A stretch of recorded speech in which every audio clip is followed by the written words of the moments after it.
Hey guys, my name's Sam and welcome to PrepMedic. This week we have Joe from SteelOps and we are talking body armor.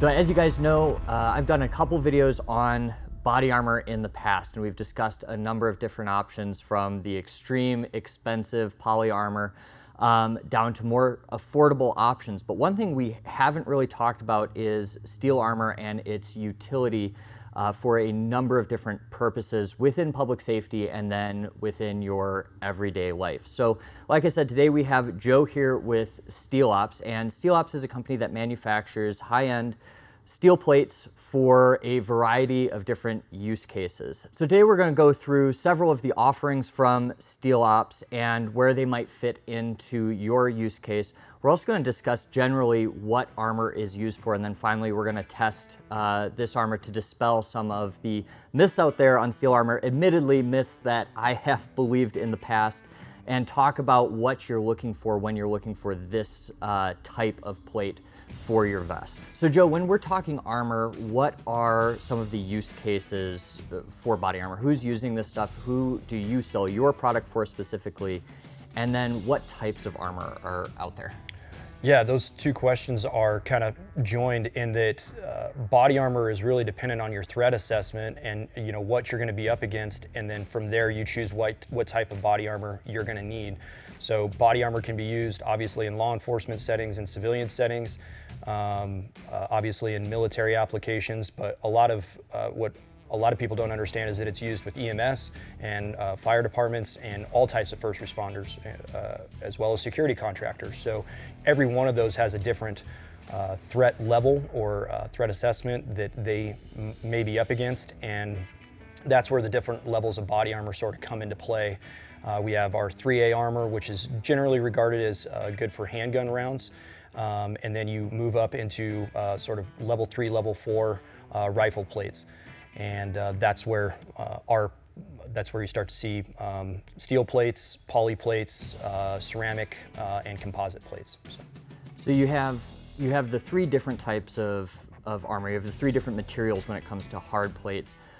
These are all NIJ certified. What are, just a general overview, not every single little one, but what's a general overview of the threat levels that you're looking at through armor? So 3A, again, is basically your handgun rounds, and you'll have to forgive me. I know it goes up to 44 mag, but I don't remember the velocity on that just because we don't deal in 3A armor, but that's generally Kevlar, soft, flexible armor. Then you step up to level 3, and that's the first rigid form of armor with the NIJ. And that's basically saying that the plate is capable of stopping 308, I believe it's 2,750 feet per second, and that's done in a ballistic lab at a 0-degree angle of incidence. So then you move up to level 4. Level 4 stipulates that you need to stop steel core 30-06, I believe it's 2880. Again, don't quote me on that because we don't deal in level 4 armor. But there's also a plus spectrum in there in between level 3 and level 4, and that's actually where these plates fall. They have a NIJ level 3 certification, but they are actually plus rated for special threats like 5.56, 223, and some of the faster rounds that 308 doesn't cover. So. Yeah, so when we operated in Iowa on the SWAT team or in Thames, we had the soft vest that had a lot of the kind of ancillary protection that was all 3A rated soft armor, and then we would have the rifle plate similar to these inside the carrier to protect your vital organs from the special threat. Most law enforcement officers, I believe, are running soft armor that's 3A rated. I think that's pretty much the standard across the board.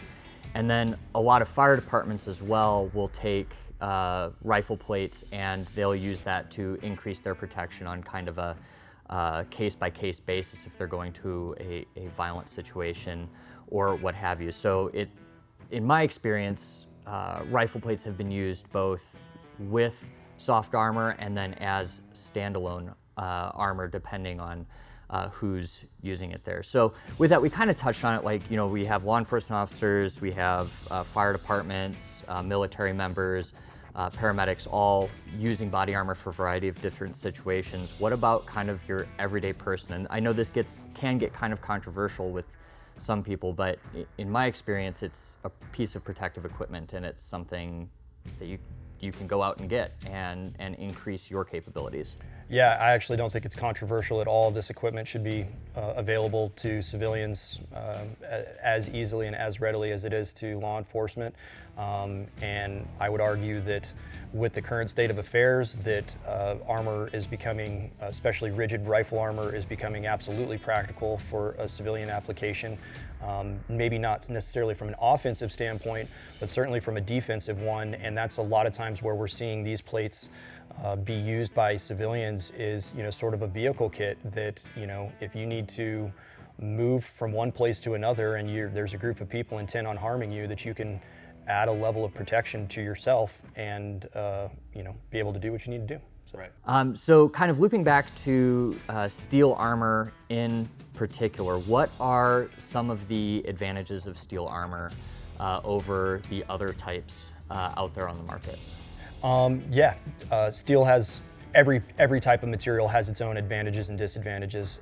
Some of the advantages of steel are durability, cost, multi-hit capability, backface deformation, and when it's done right, fragmentation control, despite some of the myths. But like I said, every type of armor has a place and has its own pros and cons.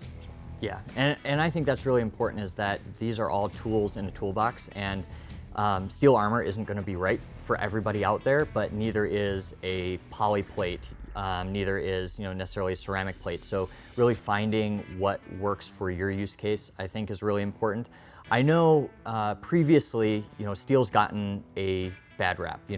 I've heard a lot of stuff about like fragmentation. When the bullet hits the plate, it's a solid surface, and you can have some of that shrapnel come up into your face. I've heard things about its multi-hit capability, and then weight in particular has all been kind of the downsides that I've heard over the years. I've never personally ran a steel plate. So when we were talking kind of off camera, we were talking about like doing steel right, and that the fragmentation isn't really a myth. Like that is something that happens with certain steel. But what kind of sets that apart when you're buying steel armor? How do you make sure you're getting something that isn't going to have that frag? Number one, even though it has nothing to do with fragmentation, number one is an NIJ certification, and that's just basically a third party, coming into the equation and saying, look, this stuff does what it says that it's going to do. The second one is the coating, obviously, that is used on the plate, and there's a variety of different coatings out on the market. The one that we have chosen has gone through a lot of testing, and it's also about the prep that you put on the plate. It's not just the coating. And without going into some proprietary information, it is not just simply taking and applying a rubberized coating to a steel plate. There's more to it than that, and that's kind of what separates us from other types of steel on the market, is that we've taken this and kind of taken a concept and tried to really improve upon it and develop a system that, although it may look the same as some of the other steel plates on the market, it functions much better in terms of fragmentation. Sure, and with this, you don't have to necessarily take our word for it. In this discussion, we're actually going to go test these plates and kind of show what Joe means here on the fragmentation potential for this. So I think that's really important to go out and show it a little bit later in this video. I'll leave a time code somewhere up on the screen if you do want to skip to that. The other thing with steel armor, as far as the disadvantages, is weight, potentially. So, like, obviously steel comes in a variety of different composites, and you can get different thicknesses and stuff, but it is a little bit heavier on the armor side when you compare it to necessarily a poly plate. How does that come into the factor on who should be looking at steel armor as opposed to something else? Yeah, it's important to understand there's different types of steel out on the market. Historically, steel's been done using usually like a 1/4 inch AR 500 type steel. We've changed that. We've gone to a 3/16, and this is an AR 600. So we're getting a little bit more hardness, and we're also shaving about 25% of the weight. So that's one of the ways that we've kind of defeated that weight disadvantage with steel. In terms of application compared to a poly plate, I've said it before in other videos, poly absolutely has a place. I do not want to be submerged in water wearing these plates. Right. I don't want to be submerged in water wearing ceramic plates either. So maritime, any sort of operation near a body of water, poly is absolutely going to reign supreme there. And a lot of those plates are positive buoyant, actually. They actually float. So big weight differences. There are, again, pros and cons with everything. So as you decrease in weight, generally, you increase back face deformation. And a lot of times, particularly with poly plates, you lose the ability to stop that M855 round, which is just really common in America. So. And so, like anybody watching this, if you're not super familiar with armor, when we're talking about back face deformation, we're talking about when the bullet hits the plate. A lot of armor will stop it, but you'll actually get bulging in the back. So you won't necessarily have a penetrating injury to the torso, which a lot of times will save your life, but it can cause pretty severe blunt force trauma and can still cause a lot of pretty severe internal injuries. So that's what we're talking about there. And steel armor has some of the least back face deformation of anything on the market. So one of the huge advantages of steel armor, in my experience at least, is cost. You know, I've done some tests of other armor like poly plates there, and I think they were running, you know, $700, $800 a plate, and I believe that was level 3 armor. It wasn't even the 3+. So let's touch on some of the offerings you have and some of the price points as of making this video that these are coming in at. Obviously, as this video ages online, prices do change and things shift, but like right now, what are we looking at for these plates and what products do you guys offer? All three of these plates right now are MSRPing at $129.99. We try to make all of our plates the same price point so that when you're choosing armor, when you're choosing between 3 different plates, you're looking at protection area and functionality, not price point. We don't want people picking plates just strictly off price point. That said, $129.99 is some of the more affordable armor on the market, particularly at a level 3+ rating.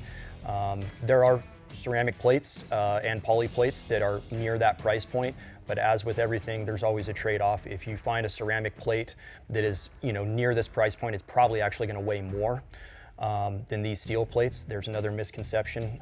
People kind of assume that steel is always the heaviest. That's not the case. Ceramic can very quickly become much heavier than steel. And in terms of poly plates, you can find some pretty close to that price point, but they are going to lack that level 3+ capability. And we said before, with the back face deformation can be a lot more. So right. So when we're looking at like cuts, when you're deciding on a cut for armor, what are you looking at for what your mission set is? Yeah, most people have a tendency to want to just cover themselves in body armor, right? And that's not actually what these plates are intended to do. These plates, I say it a lot, are intended to protect your off switches, which are your heart, your spine, and your lungs, right? And so as a general rule of thumb, what we tell people when you're sizing up a plate is to start with a nipple-to-nipple measurement in width, and then a notch in your collarbone, so to speak, to about 2 or 3 finger lengths above your belly button. That's giving you adequate protection over those critical organs. And when you're sizing plates, start there. Don't try to just go with the biggest, most coverage area. So with cut, the other thing, at least in my experience, has been like what kind of mobility you need. Obviously plates, no matter what kind of plate they are, they are taking up space, and you do have hinge points on your body. So in my experience, it's what you're doing, you're leaning forward. Is that plate impinging on that? Are you able to lean over, sit down comfortably in a vehicle? And then another big part of that is shouldering a rifle or moving your arms out to a handgun. So it looks like this cut here was the swimmer's cut? Yes. So swimmer's cut armor, you can kind of get your arm out a little bit better, where some other cuts might restrict that motion. And I don't think there's a one-size-fits-all for this. It's really dependent on what you're doing. For us, on an unarmed Thames team, I don't really need to be able to shoulder a rifle or to bring my arms out in front of me to present a pistol. So I'm usually looking at maybe a little bit more protection on that, because I can sacrifice that mobility and it's not adversely affecting me, but somebody else might have to go a little bit smaller, all the way down to smaller like trauma plates or anything that slides into the soft armor of a law enforcement officer's vest. Yeah, the shape is really personal preference. There's truly no right or wrong answer to that. It's all based on your body and what you're going to be doing. We have customers that run these plates literally in every possible combination, you know, with the Armis in the front and an XP in the back, a Pro in the front and XP in the back. There's really no right or wrong. It's all about what you're trying to do with it. And the unfortunate part with armor is that sometimes it does actually boil down to just putting it on and trying it, and that's tough to do online. But you know, at every opportunity, we encourage people to, you know, stop into a showroom or a dealer and actually put it on, and maybe even shoulder a rifle or do whatever task they think they're going to be doing, and just try it out and make a good decision. So one of the concepts we were always taught in training with body armor is don't take any risks with your body armor that you wouldn't take without the body armor. So this is kind of an ancillary thing. Like, this is not the star of the show. This is not going to win the gunfight, or it might save your life, but it's not going to be the thing that gets you out. And therefore, this armor kind of has to work with you, not against you. So can you kind of talk about like what the essence of body armor is and what the point of these plates is? Yeah, so body armor is a supplementary tool. It is there to facilitate the tasks that you are there to do. And you know, body armor is really there to increase survivability by allowing you to render aid and or return fire. Rendering aid could be self-aid, it could be just moving to a safer position, and body armor is there so that you have the ability to do those things after taking an impact. That's really its only job. It is not there to keep you safe, or you know, to make you bulletproof by any stretch of the words. It's just there to increase survivability. And that's really important, particularly in civilian and law enforcement settings or first responder settings, because you might be the only person there. There's not a teammate there to help drag you out. You're all by yourself.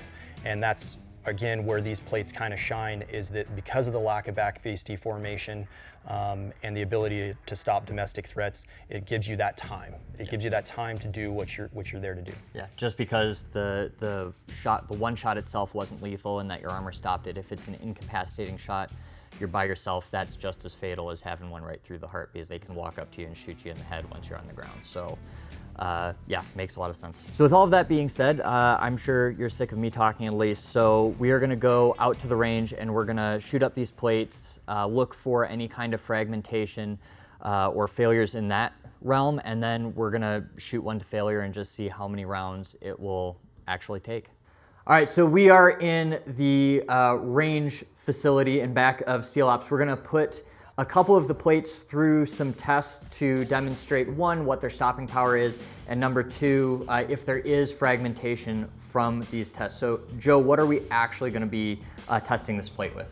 We're gonna take an XP plate, we're gonna throw it into a Century Condor carrier. It's basically one of the cheapest carriers on the market. The reason that we do that is it kind of acts as sort of a witness paper, if you will. If we do get fragmentation that comes off the plate, it should show in that carrier, right? It's really difficult to get those fragments moving that fast on film. So we put it in a carrier always, usually when we're testing for fragmentation, so that we can actually see it. We're gonna start out with some 55 grain lead core, 223. We'll do 4 rounds of that. Then we'll do 4 rounds of some 62 grain steel core penetrators. And then we'll go to some bigger calibers. We've got some 458 SOCOM, and we'll give that a shot. The barrel of my gun is always going to be at 10 feet from the plate, and we are shooting at a 0 degree angle of incidence, which just means that the plate is perpendicular to the barrel of the gun. And what's the barrel length we're using on this AR? This one right here is going to be 20 inches, so we're maximizing velocity there. This is really about the longest barrel length that you should be seeing, especially at this distance. This is really close for that barrel length. I would argue almost uncommon for a close quarters sort of engagement. Cool. Sounds great. So we're gonna set up the plate down there on the range and get to shooting it.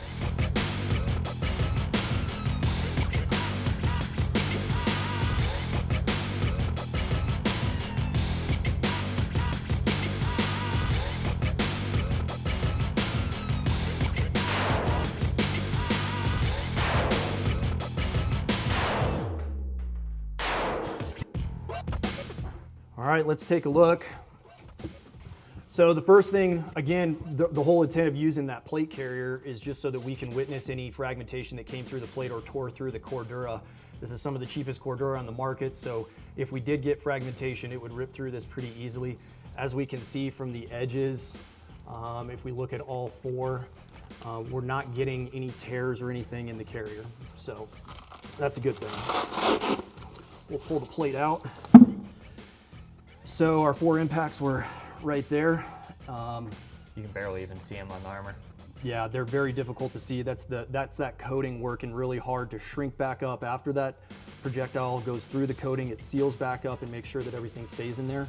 So as you can see, no penetrations on the back side. Just to be clear, this is a core test sample point. That is a hole that we actually drill through the coating right before it goes on the shelf, just to ensure one last time that the plate has not been compromised in any way and that we have that Vernel hardness that we're looking for.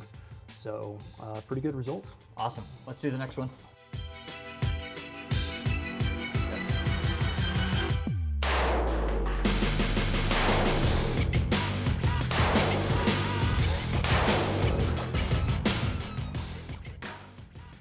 All right, let's take a look. So those were our penetrator rounds with that steel core projectile. So those, in terms of fragmentation, are probably worse, right, than lead core, but we're actually still getting smoke coming out of the carrier, which kind of tells you already that we've got a nice tight seal still. Yeah, it looks like it's doing its job. So again, no tears on the carrier. Our group is starting to spread out a little bit there. We're getting now maybe bigger than a hand-sized group. Nothing coming through the bottom. Okay, so there's our hits. Coating doing its job, starting to kind of bulge out a little bit. This is interesting here. So this is basically proof that that coating is doing its job, kind of working towards the edge. Things are gonna, especially with that steel core projectile, it's gonna start trying to work its way out of that coating, especially after 8 rounds now, right? Look at the back side, no penetrations, not uncommon with the M855. It's just simply not going fast to defeat this armor. And pretty minimal back face deformation. Again, one of the upside here is that you've now taken 8 rounds to the chest at 10 feet away, and you've been exposed to roughly maybe a 1/4 inch of back face deformation. That's exactly what we're looking for. Cool. On to the next one.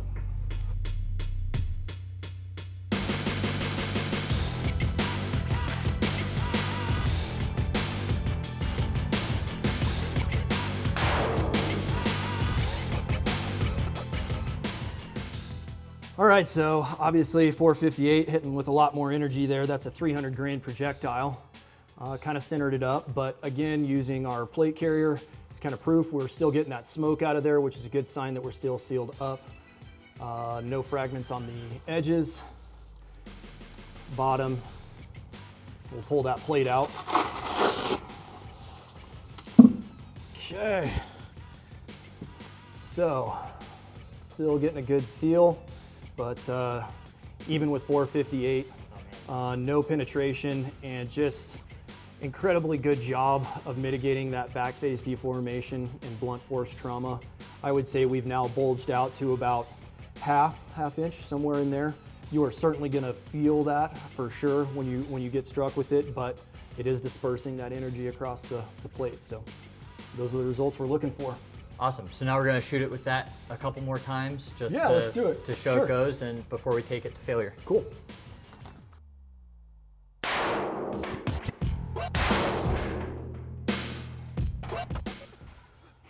All right, so another 600 grains of ammunition on there.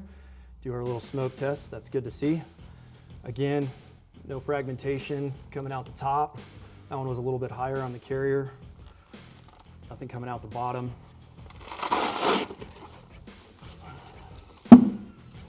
We are starting to get some jacket now. You can tell that the 458 leaves like an actual, it's taking some of that coating material with it as it enters projectile. This blue is actually the ballistic tip from the projectile itself, and that stuff's starting to come off. But again, no penetrations. And we're continuing to do a really good job of mitigating that back face deformation. You've now taken, what is that? 11 rounds to the chest at 10 yeah, feet? and nothing. Nothing. So Let's take this plate to failure. Cool.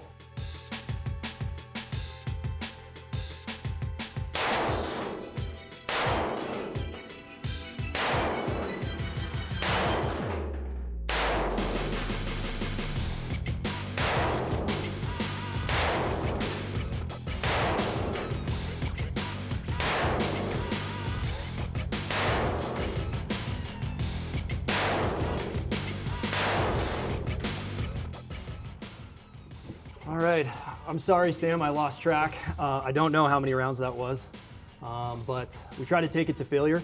I am starting to see some signs of failure. We're starting to get what we call gas leak. These are these small gray areas in here, and that is literally almost vaporized lead that has leaked out onto the carrier. But we are still getting that smoke coming out, which is a good sign. Okay, so a little bit more fragmentation around the edges. Sure. We're starting to get splatter, but again, no penetrations through the back side. I think we can keep going. Let's keep going.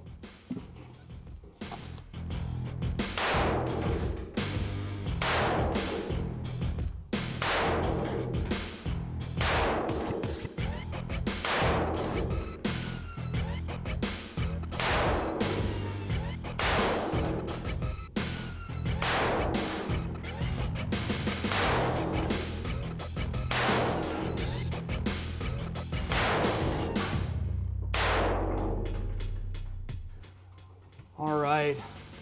Well, Sam, it looks like we are actually starting to finally get some fragmentation here. That was all M855. We're reaching the point of absurdity here with taking that many rounds to the chest, but you're starting to see now that we're getting those fragments starting to tear through the carrier a little bit.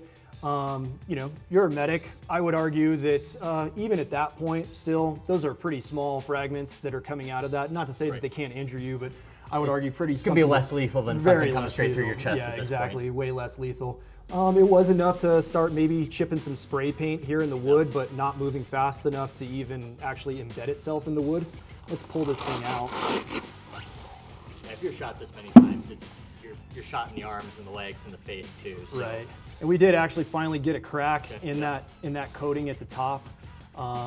And despite how bad that looks, again, when you compare that to the actual top of that carrier, you can see just how slow those fragments were moving. So, hey, just like anything, everything has a failure point. You know what I mean? So, do we have anything on the backside yet? Oh, let's take a look. Right. Nope, no penetrations yet. Again, another upside to steel is just that insane multi-hit capability. Again, it's very unrealistic that you're going to take that many rounds. Let's be real. You're never going to take that many rounds to the chest at 10 feet.